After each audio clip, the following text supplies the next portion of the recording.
और प्रखंड पदाधिकारी तथा तमाम झारखंडी भाषा कल्याण संघर्ष समिति के सदस्यगण, आज हमारी आवाज को गांव-गांव तक ले जाने में सहायक लोकतंत्र के चौथे स्तंभ press media, print media, digital media तथा अन्य मीडिया के जितने भी स्रोत हैं उनके संचालक, और जैसा कि हम देख पा रहे हैं स्थानीय थाना के पुलिस जवान, जितने भी लोग यहाँ पर जुटे हैं सभी को झारखंडी जोहार, आदाब, नमस्कार करते हैं।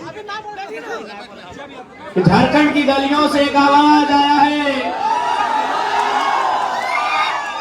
कि झारखंड की गलियों से एक आवाज आया है, उठो नौजवानों, फिर से इंकलाब आया है।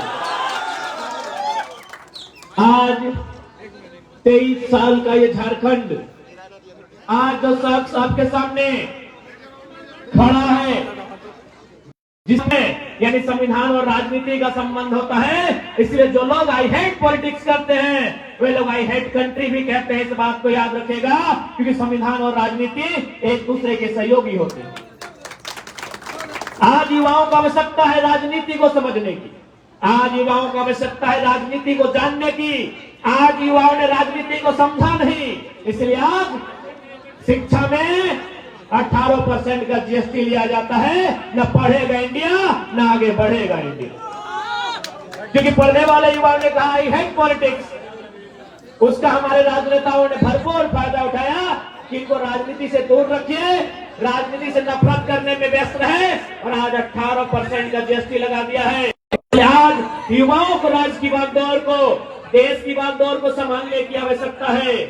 अब आप बताइए, इन बूढ़ों को थोड़ी आइडिया है कि इस उम्र में पढ़ाई लिखाई का क्या महत्व है।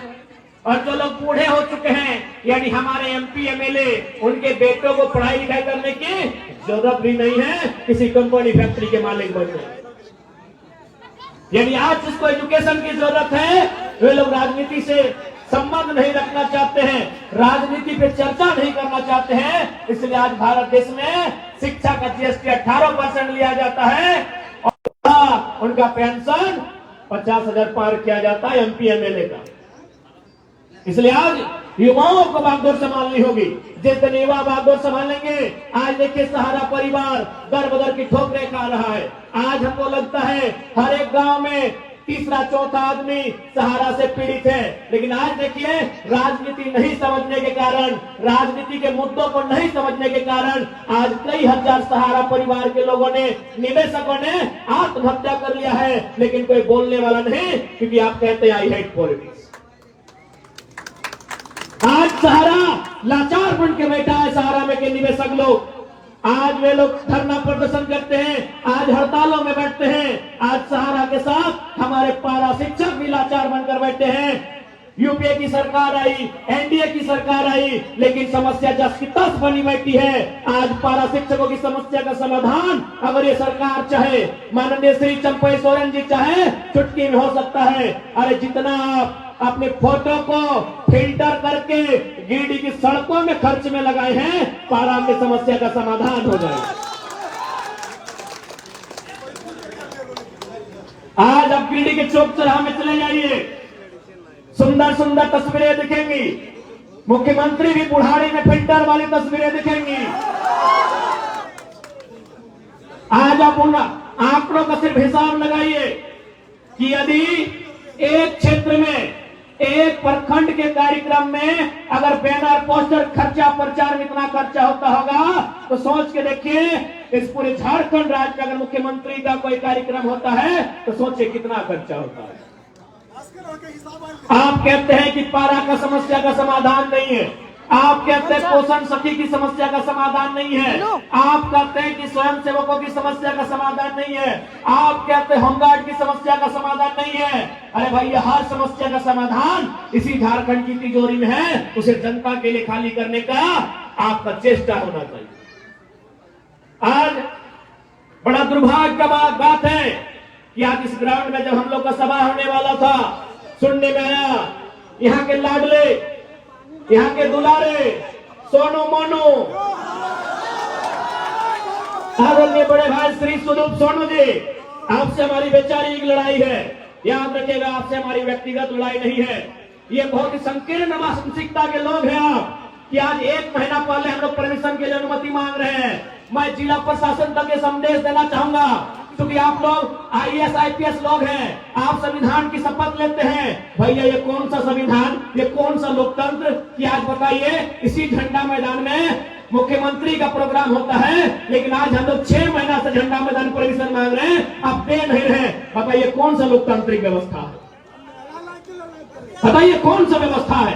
आज गिरिडीह के वर्तमान विधायक डरते हैं, और जो लोग उनकी आलोचना करते हैं, सुने पीर चार के साथ जब केस कर दिया जाता है, तो मैं जिला प्रशासन से निवेदन करूंगा, अरे झूठ मूठ में केस क्यों करते हैं भैया? केंद्र के खिलाफ जाना देशद्रोह है, तो राज्य के खिलाफ जाना राजद्रोह है। आप कुछ बड़ा केस कीजिए और हम लोग को इतना बुरा केस कीजिए कि जिंदगी हम लोग को नाट्य बना दीजिए। आपको अगर तसल्ली मिले वही काम कीजिए। आप ये अन्याय का काम करते हैं, ताज्जुब होता है कि आप किनके इशारों पे काम करते हैं। अरे IAS IPS लोग मिनिमम ग्रेजुएशन होते हैं, और ये झारखंड सरकार के 5वीं क्लास मंत्रियों की बात सुनते हैं, ये दुर्भाग्य का विषय है। अभी उनका गलत बात सुनते हैं, उनका गलत बात सुनते हैं। ठीक है, वो सरकार में है, सरकार का बात मानना कार्यपालिका का मतलब होता है, कार्यपालिका का नियम होता है, लेकिन आप एक विधायक के कहने पर पीर चार के दर्जनों छात्रों पर केस सिर्फ इसलिए करते हैं क्योंकि उनके खिलाफ बात करते हैं। आज ये लोग लोकतंत्र की बात करते हैं, क्या इन्हें मालूम है लोकतंत्र क्या है? लोकतंत्र में आलोचना का क्या स्थान है? मैं आपको बताना चाहूंगा। इस देश के पहले प्रधानमंत्री माननीय पंडित जवाहरलाल नेहरू, उनका जन्मदिन था। उनके जन्मदिन पर पूरे देश से कवियों को निमंत्रण दिया गया था। उस कवियों की भीड़ में एक नौजवान नागार्जुन भी था। नागार्जुन ने क्या कहा था पता है? पंडित नेहरू के सामने कहा था कि वतन बेचकर नेहरू फूले नहीं समाते हैं।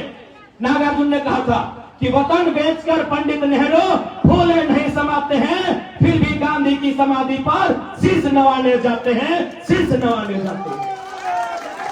और पंडित नेहरू ने सुना, इसे लोकतंत्र कहते हैं। और सुदीप सुनो, आलोचना सुन नहीं पाते हैं, अपने आप को विधायक कहते हैं, शर्माना चाहिए।